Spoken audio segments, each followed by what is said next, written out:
Recently, we've seen a lot of conservatives have their videos demonetized on YouTube, and some have even been outright censored. And we're seeing this sort of muzzling anti-speech trend all across social media. So here to talk with me about this issue is conservative talk show host and creator of Prager University, Dennis Prager. Great to be with you. I hope the secondhand smoke is not disturbing you. Not even a little bit. Thanks for coming on with us. Great to be with you. Thanks. Thank you. So Dennis, recently we've seen Mike Rowe's Prager University video taken down by YouTube.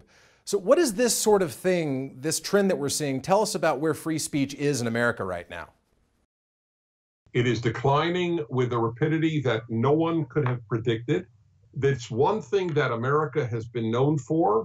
It's the freest country in the world in terms of speech. In Europe, there is no country that has the same amount of freedom of speech as we have. They have all these hate laws. Can't say anything about Islam. You can't say anything about any minority. You can't deny the Holocaust, which is a despicable thing. Obviously, it's evil to deny the Holocaust, but we allow it in America. They don't allow it there. And so in America, you could say anything. That's what free speech is about.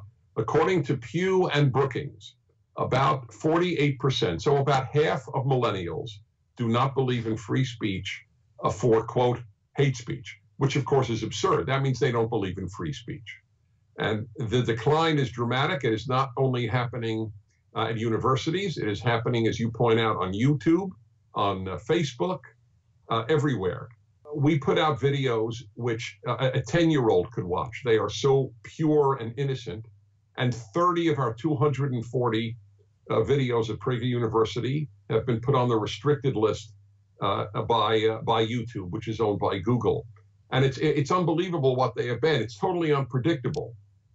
Brett Stephens, who is hardly a flaming conservative, is one of the videos that has been placed on their restricted list. And it's not just universities anymore, and it's not just in these contexts that we're seeing them. Most recently, we've also seen Republican Congresswoman Marsha Blackburn's Senate campaign video taken down from Twitter because of what she said about Planned Parenthood. But what happens when it's not just commentators anymore, when it's not just people going to college campuses, when it's not just PragerU videos anymore? What happens when Silicon Valley starts putting its weight into tampering with U.S. elections? Well, now people can understand better why I say on my show and in my writings constantly that whatever the left touches, it destroys. The university has become a shell of itself. It is now more of a farce than it is a place of learning. And this is the great civil war that I spoke about, been speaking about for a long time.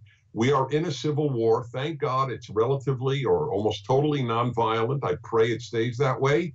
But any conservative who does not understand that the left is destroying this country as we have known it is a naive and foolish person.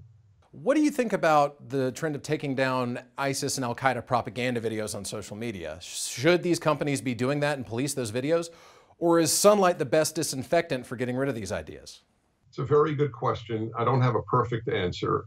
Look, everybody has understood that there is a limitation to free speech in terms of yelling fire in a crowded theater. If somebody is advocating violence, pure, straight violence against the innocent, there is a reason for taking that down. But I so don't trust any of these people that as soon as they start with what should legitimately be removed, they take down what is not legitimately removed. Having said that, however, I want to save lives, and I don't want people to be inspired by the nihilistic people of ISIS. So I would take that down. But apparently, the people who run these things can't distinguish between ISIS and a conservative in the United States. It's a very terrible problem. It's kind of absurd, but getting back to the kinds of things that shouldn't be censored here that you're talking about, how does this kind of censorship affect average everyday Americans who aren't politicians, who aren't commentators, and what can they do to push back against it? Oh, the everyday American already knows that there are things they can't say at work. People are self-monitoring in a way that they have never done in the history of this country, and conservatives in particular. I call them Marranos. It's a piece that I wrote that went viral.